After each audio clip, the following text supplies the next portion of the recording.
disputar uma Olimpíada. Você estava com quantos anos ali? Você 19 para 20. 19 anos disputando uma Olimpíada. Aí... foi muito... Assim, na época eu não tinha muita noção. E eu era muito nova e eu não tinha noção da importância que eu tinha na equipe.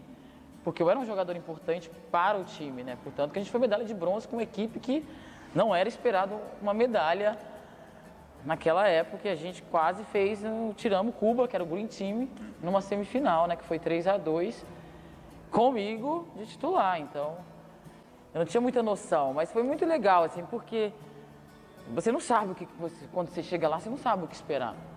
E você com 19 anos, titular de um time, joguei um Pan-Americano, fui campeão Pan-Americano, de titular da Mireia, daquelas todas jogadoras tricampeãs olímpicas, né? Então, se achar, né? Você chega lá na Olimpíada e fala, não, eu comando isso aqui. Meu primeiro dia na Vila, quando eu entrei na Vila, tipo assim, eu queria andar na Vila, né? Eu queria pegar o ônibus, eu queria ir no refeitório. Aí tinha McDonald's de grátis, né? Há 18 anos atrás, né? A McDonald's ainda não era essa coisa toda hoje, com essa facilidade que a gente tem. Enfim, era tudo. De repente estava sentado, estava o Roger Federer do seu lado. Mas aí foi o primeiro treino, gente. O primeiro treino, eu não acertava a quadra, porque parecia que eu estava em Hollywood. De tanta câmera que tinha atrás do ginásio, eu nunca tinha vivido aquilo. Fotógrafo, enfim, eu não acertava a quadra. Falava, meu Deus, eu não vou conseguir jogar isso. Como que eu vou fazer? Não sabia que era tão difícil, fiquei muito nervosa, né? Porque na hora, aquele ginásio imenso, lindo. Fiquei desesperada aí, eu lembro direitinho. A gente entrou no ônibus, cheguei perto do Tabachi, que é o Ricardo Tabachi, que é o auxiliar técnico do Bernardinho e da seleção masculina hoje. Sentei do lado dele e falei, Tabachi, eu não vou conseguir, eu tô morrendo de medo, eu tô apavorada com isso aqui. Aquele monte de gente vai ficar no jogo. E ele, claro, uma pessoa que eu amo, virou pra mim e falou, calma, primeiro jogo contra o Quênia, você ainda vai treinar lá mais uns 2 dias. Fica calma que tudo vai dar certo. E o Quênia era uma equipe, né, fraca. Enfim, graças a Deus tudo deu certo. Eu fiz uma ótima Olimpíada, consegui ajudar o Brasil. Mas assim, é uma coisa que ela é linda, mas como a gente, quando você vai com o foco, né, olímpico, que você precisa ser medalhista, você não consegue muito ver. Então foi uma experiência diferente de 2004. 2004 eu já sabia o que me esperava, eu já sabia tudo que representa uma Olimpíada. Tudo que você treina, tudo que você dedica, né? Tudo que é muito sacrificante os 4 anos até lá.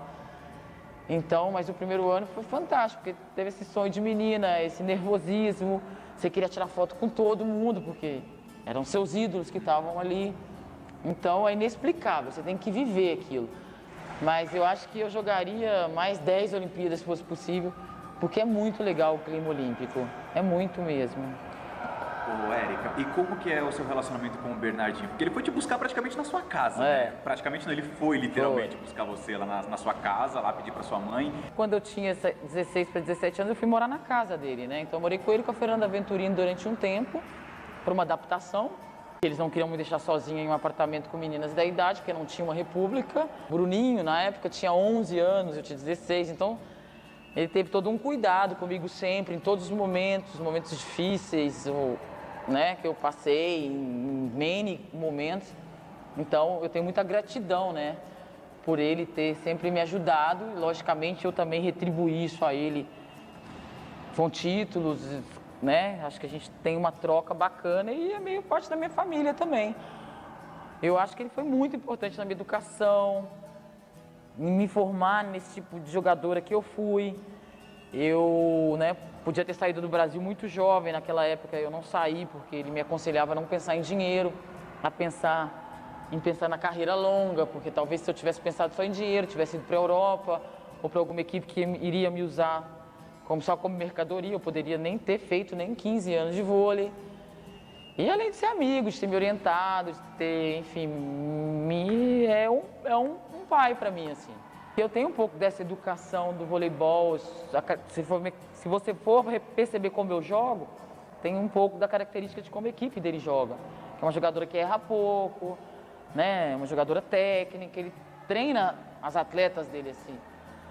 E é uma pessoa importante da minha vida, eu sou muito grata a ele por tudo e tenho um carinho imenso e é um treinador fantástico, que eu falo que todo mundo deveria passar por essa experiência de ter essa sorte e oportunidade de treinar com ele, porque é fantástico. E o Zé entra como nessa história? Então, o Zé vem na minha vida também, né? Em 2003, quando ele entrou na seleção ali, que a gente teve aquela... Logo depois que o Bernardo saiu, em 2001. E logo depois a gente queria que o Zé Roberto assumisse a seleção. E aí se veio, né? Se começou a história com o Zé. Mas aí aprendi muito com ele também, porque a gente foi bicampeão brasileiro, né? Com o Osasco. E eu jogava na seleção com ele também. Mas já era uma fase que eu estava super, né, cansada, estressada, porque naquela época não é igual hoje. Hoje eles tratam as meninas de 28, 30 anos como menina. Naquela época eu tinha 23 e era cobrada como Porrada, de 30. É. Porrada. E aí a gente foi para Atenas, teve aquela derrota para a Rússia. Mas eu sempre tive um carinho, um respeito pelo Zé grande, né? Em 2016 eu acho que eu tive esse prazer também de poder retornar a trabalhar com ele no momento onde ele sonhava com um projeto. E eu estava sonhando também em ter um retorno, porque eu pensava em parar, estava naquele muro, né? Se vai ou se não vai. E ele me fez acreditar de novo no meu potencial que eu tinha da saúde, potencial que eu poderia ainda continuar como continuei e estou, né? A gente se conhece, estamos juntos há 16 anos. Mas esses 2 anos juntos, essas 2 temporadas, a gente criou um laço familiar muito grande. Então, passei por momentos difíceis também, não como as pessoas não sabem, mas fora da quadra. E ele foi um paizão para mim, um momento muito complicado como mulher e ele me estendeu a mão, me deu todo, né, respaldo para eu fazer naquele momento, sabe, né? Não ficou me cobrando para jogar, fica em casa, se cuida. Então, para mim hoje ele também é um paizão, é uma pessoa super importante, que eu adoro, que eu aprendo muito com ele, porque é um cara super técnico, super perfeccionista. Então, como eu sou uma jogadora técnica, algumas coisas que eu vejo e que ele fala, é bacana, né, de ter essa troca com um cara tão inteligente, que fora da quadra é, né, espetacular, é um gentleman. E ele entende muito de voleibol, né? Não dá para falar dele e do Bernardo com comparação, que são 2 pessoas que são assim diferentes, né? O Bernardo tem aquele jeito explosivo, mas que às vezes é um pouco mais calmo, e o Zé tem aquele jeito calmo, que às vezes é um pouco muito mais explosivo. Então, fica esse médio, né? Esse balanço, assim, mas que são 2 caras espetaculares que eu adoro. Então, eu acho que hoje, e não é, quem me conhece sabe que eu falo mesmo, são 2 pessoas que eu amo mesmo e tenho muita gratidão a eles. E o Bernardo é uma fase que, né, que agora passou, mas que você vai ter para a vida inteira essa gratidão e esse carinho, esse respeito. E o Zé, eu acho que hoje eu estou muito mais próxima, eu acho que eu sou muito mais filha dele no momento, entendeu? Porque ele entende também a dificuldade que os anos vão te dando, porque você está ali. E ele segura minha mão em muitos momentos, isso é muito bacana. Ah, que bonitinho. Depois veio a peça íntima, que era a calcinha. Tinha que jogar com a calcinha a temporada inteira, que é uma coisa que eu ainda estou